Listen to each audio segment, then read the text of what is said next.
Hey guys, welcome back to my channel. So today we're going to be talking about the fertility diet. So currently my husband Peter and I are doing a 3-month fertility lifestyle, and a huge part of that is diet. And I actually found out about this diet a year and a half ago, and we have been struggling with infertility for 6 years. And so in the last year and a half, I was trying to have the exact right time to start this diet and everything.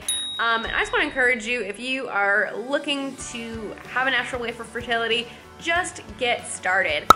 This has been difficult, and just the amount of time it takes and everything to plan meals and meal prep and all of that, but it hasn't been as hard as I thought it would be. And so I kind of wish I just would have started earlier, but also very thankful that we get to do this now. So it actually takes 90 days for a woman's egg to develop, like one healthy egg. And for men, it takes 74 days for a new batch of sperm.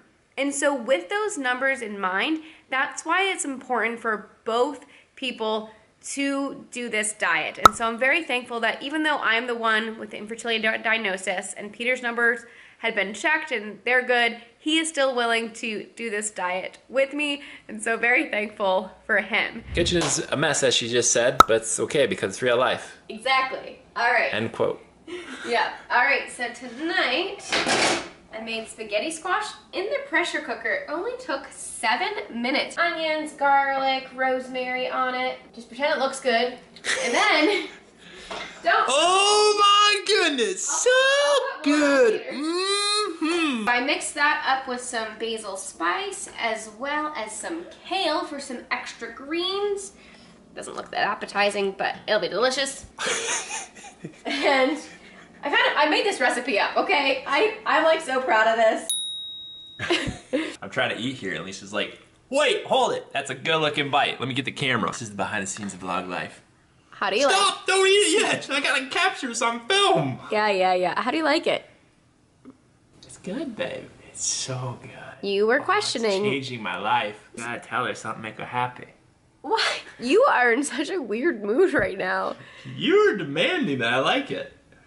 I know. Okay, but I like my normal pasta better. What can I say? Kale in the pasta sauce, I don't know. I like my salad on the side. But other than that, it's good.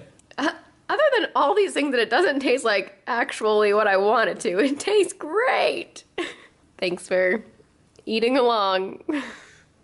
And now because our diagnosis wasn't too crazy, I mean, I have low ovarian reserve, and when I was given that diagnosis, it felt like it was crazy because I was basically told that only IUI or IVF could possibly help, and they were very low percentage of success rate and still thousands of dollars, and so we just personally chose not to go down that route. When I first got my diagnosis, I felt completely like hopeless, and I was really discouraged and kind of felt like there was no other way except you know, by a miracle. And obviously, you know, miracles still happen, and whether or not we conceive at the end of this, God is good, and my value as a human being does not come from the ability to bear children. And I want you to hear that too. I think it's so easy for people to say, well, just believe harder, or,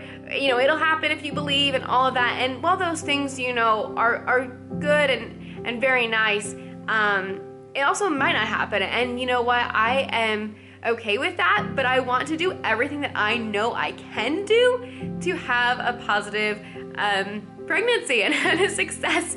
And so doing what I know to do based on many other people's experiences, based on science and all that. So super excited to dig into this video. The big thing people ask are like, okay, so this diet that you're doing, what is it about? And so they always want to know like what you can't have first. So let's go over the things that I can't have, and then we'll go into what I have been eating, and I'll show you some example recipes. So it is a no sugar, no soy, no caffeine, no alcohol, no processed foods diet. Also for myself and my diagnosis, I am also eliminating gluten, dairy, and red meat. I know those 3 things you can look into possibly adding into your diet. I would just say do the research for you and what your diagnosis is. And if you're not sure if you have unexplained infertility or something like that, just cut those things, because actually infertility is inflammation. And we know that gluten and dairy are known to cause inflammation. And so for me, I just wanted to kind of leave no stone unturned. This is hard enough 3 months as it is, and I don't want to have to repeat it. So we're just getting rid of those things right away. All right, so then what are you actually supposed to eat? I want to encourage you to definitely get this book. It starts with the egg. I'll have a link in the description. But this book seriously just really opened my mind to just like how an egg is developed and just how naturally it can be possible to give birth even with infertility diagnosis. And I know that for some people, you know, ART, IUI, IVF, all those things may be necessary to conceive, but this diet still helps with those things. The egg quality diet, and down here it talks about carbohydrates and fertility. And I just want to read a little bit of an excerpt here. All right, so I'm going to skip around a little bit. One of the key goals of a fertility diet is to balance your blood sugar and insulin levels.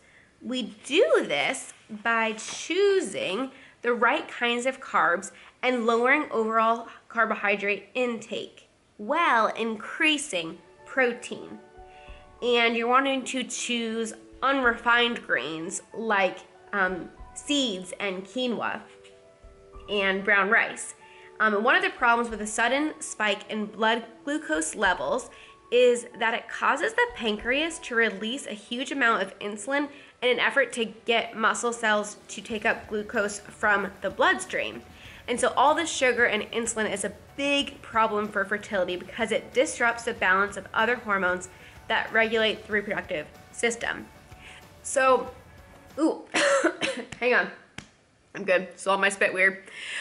So when I say no sugar, I actually mean like no honey, no molasses, no maple syrup, no bananas, because they have a high amount of sugar that would cause my glucose levels to spike. And so it's all about choosing the right food. And so for me, I actually have what's known as kidney yang deficiency.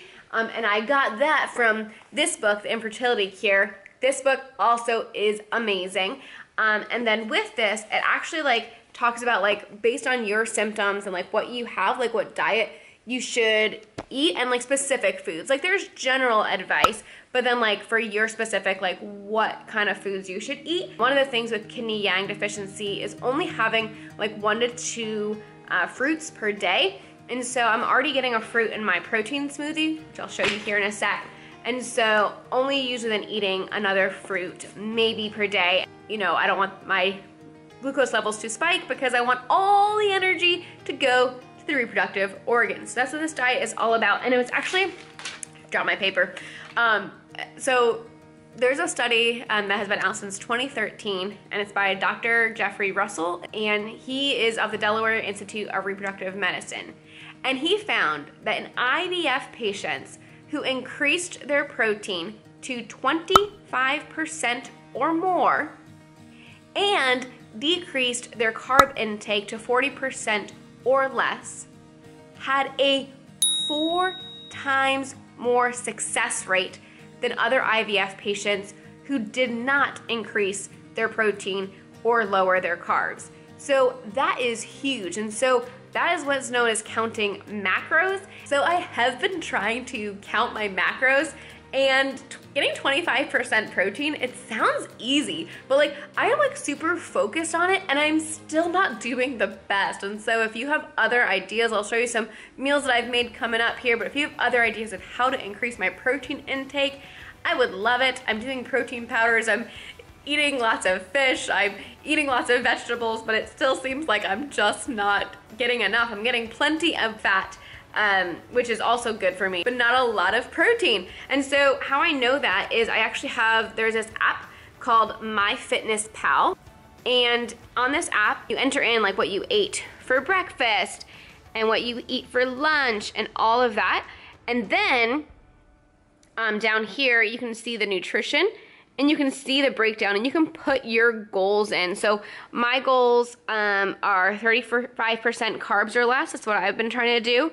And 35% fat and 30% protein. You can see on this day, I only made it to 20% protein. I'm usually keeping my carbs under 20% actually, so that's been good. But it's super nice. MyFitnessPal, it's a free app. There is a premium version you can pay for, but I have everything I need in the free version. All right, so then what can we actually eat? I kind of want to think of a Mediterranean diet. Eating things that are fresh, having things like olive oil, olives, fish, things like that. So I'm just gonna share some of the meals that we've had. So most of the time for breakfast, I'm eating a high-fat fertility bread. My favorite way to eat this is with mashed avocado, sometimes with a mashed hard-boiled egg mixed in or an egg on top, and a little bit of everything seasoning. If it's the right time of my cycle, that has to do with seed cycling. This everything spice has sesame seeds in it, and so that's actually better for the later part of my cycle.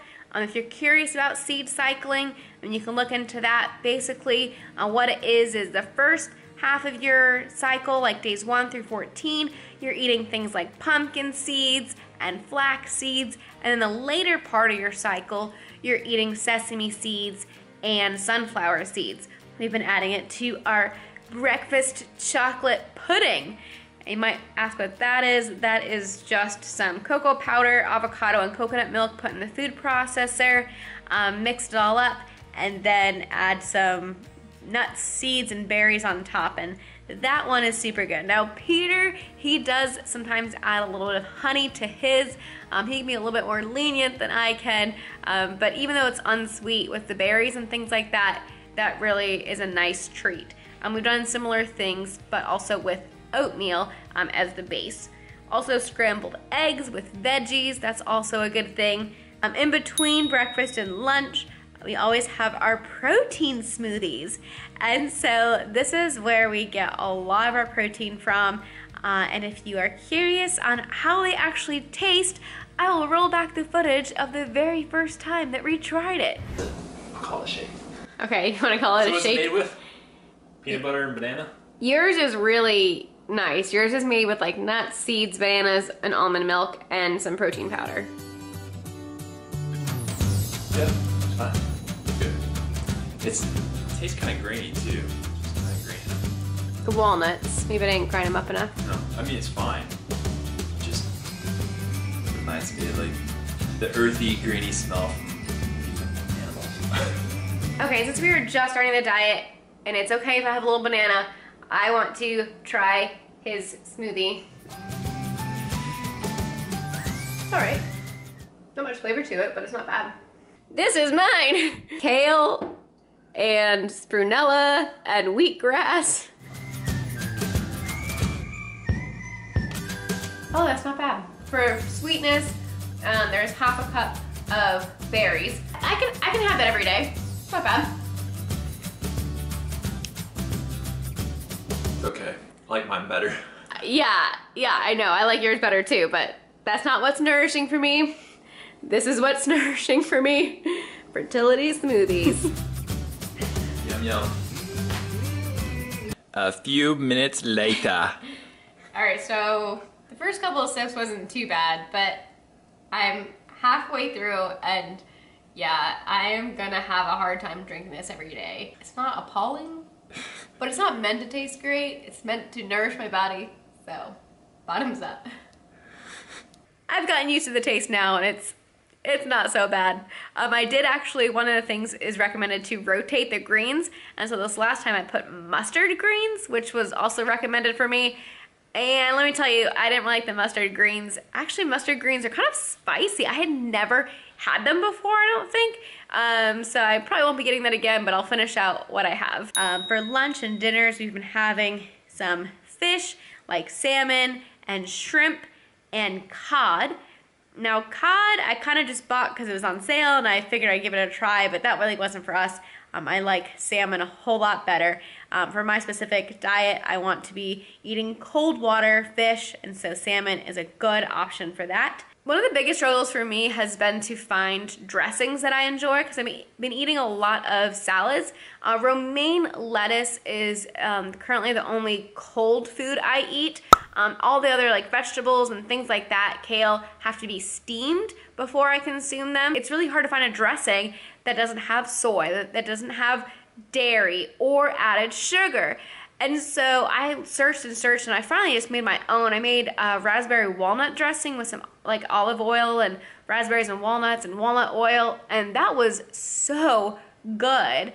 I just wanted something convenient and as well, and so I finally found this basil herb dressing, and it was in the refrigerated section at my store, and I really enjoy that. Other things we've been doing for dressings are like organic salsa and organic pasta sauce. I know one thing I don't know, I know that tomatoes are sometimes considered a fruit, and I've been trying to limit my fruits, so I have to like still look at that and how that is affecting my fertility. If you have an article on that or something like that you want to share with me, let me know, because I am curious about tomatoes and if I should be eating them. I probably am eating either like salsa or tomato sauce probably every other day at this point, so maybe I should cut back on that. I'm not sure. And then another thing for my diet that came up was ground lamb. And so even though that's a red meat, I decided I'd give it a try. It was all right. What do you think about it? I think it's delicious. I could eat this every night. But I don't think I'll be getting that again. Then we did some ground turkey and chicken. And so the chicken is great because you can cook a whole chicken, and then with leftover bones and all of that, you can make some broth, and then it's good for me to drink that broth. So I have a cup of broth almost daily. And then for meat, I can also do limited amounts of bacon. Now bacon is so good. One of Peter's favorite recipes I made was bacon wrapped asparagus. Super easy and absolutely delicious. And then I've been trying some things that I like seriously had never even eaten before or had cooked with before, like leeks. And I made leek bean soup. It was all right. I ended up making like a half a gallon of it, so I kind of wish I didn't make that much, but I did, and it was okay. I won't make it again though. And then I also, with that chicken, I had saved the innards, and so the gizzards. And so we one time had gizzard lentil quinoa soup. And that wasn't that good either. Peter actually didn't mind it, but I had a hard time knowing that I was eating the inside of a chicken. I don't know why it's any weirder than eating the outside of it, but it just for me was kind of like hard to get past that. Also sushi. I had never made sushi, I don't think, before, but that was really good. I really like the sushi. I made some brown rice, and seaweed is super good for me, so I'm trying to start adding that to salads more. I added it to black beans when I made black beans in the pressure cooker. Added some seaweed in with it, and that turned out all right. It definitely gave it a nice like salty flavor. And it's really great now that there are so many alternative gluten-free pastas like chickpea and lentil and quinoa, so I really like that as well. Another thing I drink daily is my daily fertility infusion, which is nettles, oat straw, and raspberry. I just make a 2-quart of that up every couple of days. There are a couple other things that I do, like on day 13 of your cycle, you can have some pineapple. Apparently that's good for implantation. And I could go into a lot more details and like specific things, and so you want to know for sure like what your diagnosis is and like what is good for you, and again, just stick to the high protein, lower carbs, and then a good amount of healthy fats. One of my favorite desserts for sure has been berries with some coconut cream. It feels very decadent and very delicious, but that is what we've been eating so far. Peter is pretty good about sticking to the same diet I am. However, I cannot take the bread away from this man. He loves his gluten bread. He was without it for like 3 days, and he's like, you know what, Lisa, I have to go to the store, risk the coronavirus, and get my bread. He likes his bread, and I think that's okay as long as he's only been eating like 1 or 2 slices a day. So my conclusion so far is I have a good amount of energy, but I do still miss my coffee. I am not craving sugar as much as I thought I would, and yeah, I'm curious to try some new recipes. I need to figure out how not to make this take so much time for meal prep and all of that. Right now, it's taken me about 3 hours a day just to like mentally think like, okay, this is what we're making. I'm logging it into my app and then doing all the cleanup as well in the kitchen. You know, the dishes don't clean themselves, unfortunately. Peter's been great with helping with that as well. In the future videos, I'll also talk about like supplements. So supplements are important as well, but your main things that you want to get are from food sources. Oh, for example, here, I'll take you into my refrigerator. Brazil nuts are a great source of selenium. I don't know if I said that right, but Brazil nuts, and we eat 2 of these a day. 2 nuts have over 200% of your daily selenium needed. And so that way you don't have to get a supplement for it, you can just get it from food sources. So here you can take a look inside my fridge right now. I recently went to the grocery store and unfortunately wasn't able to get any eggs. These are just what I had left over. Earlier I was eating like 3 dozen eggs a week, and I probably have to limit that as they're getting harder to get right now. But yeah, lots and lots of coconut milk. We go through about 3 of these a week. Lots and lots of avocados. Man, these were just on sale, so I stocked up on those. Ooh, got some organic broccoli, cabbage, and some romaine lettuce.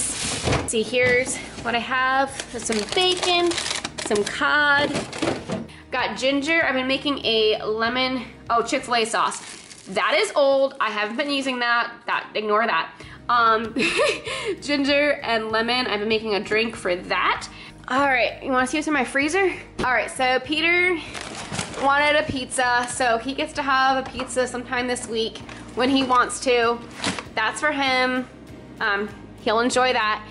Let's see, riced cauliflower. Amazing what they can do with cauliflower nowadays. Let's see, got lots and lots of bags of shrimp. This was on sale for $3.99 a pound. Here's Peter's extra bread. I got a chicken and I froze it because I wasn't sure when I could get chicken next, and it's a good thing I did because last time I went to the store there were no chicken. Got some fish back there. Here, tons and tons of berries, some frozen berries and some frozen vegetables. I bought Brussels sprouts when they were on sale, and then I froze them. So yeah, I've been trying to keep as much fresh produce. It's a little bit hard right now with the coronavirus happening, but I was able to freeze a lot, so very thankful for that. All right, you wanna check out my pantry? This is a little bit more stock than it was just like 2 weeks ago, but I did stock up on some things, so I have them and I'm ready for them. So here is some of the different pasta things, which is just awesome. Lots and lots of butters, like almond butter and coconut butter, which go into my my bread. And then let's see, we got some lentils up here, and then quinoa, red quinoa, some different kinds of rice.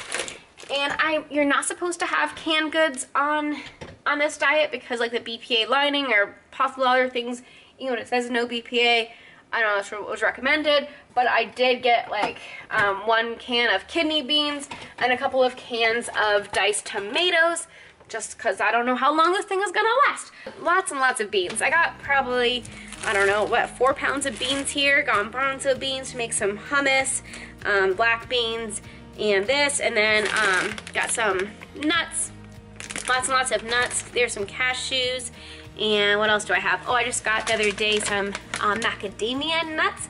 These are really, really good for healthy fats. They don't have a lot of protein, but they do have a lot of fat, which is my problem. I need more protein, but you know, I'll eventually figure it out. What else do we have here? Oh, I'm really, really excited for this unsweetened coconut. I'm planning on adding this to my chocolate pudding that I have for breakfast. Hemp hearts are amazing. A great way to add protein to your diet. Again, they do have more fat than protein. Like this has 15 grams of fat to 10 grams of protein. So again, good amount of protein, but I'm also getting more fat than protein, which I think is fine. I don't know, I'm still trying to figure it out. Artichoke hearts in a can. I did buy an artichoke and we tried to like make it. Have you ever cooked an artichoke? It was really weird and took way too long and didn't taste that great. Like we ate the leaves, but we didn't like eat the whole leaves. We like scraped off the bottom with our teeth. It was weird, but thankfully Peter's up for doing this with me and we are laughing as we go. Goji berries, this is something that we add to the smoothies. I add like 1 or 2 of these and Peter adds like a whole tablespoon. The other day I did just find these and this was recommended to me by one of the websites I was reading about kidney yang deficiency. Oh no, I think it was recommended by Infertility Cure book. I don't know which one, but white mulberries. Holy cow, these are delicious. These are so sweet, but they don't have that much sugar in them. I'm eating them in limitations. I'm eating less than a tablespoon of these a day. Walnuts are so good for both Peter and me. And so lots and lots of nuts, seeds, all that kind of stuff. So I can eat this in limited portions as well. I can put some peanut butter on this. The other day I really wanted to eat some berries for dessert. But I was like, you know what? Nope.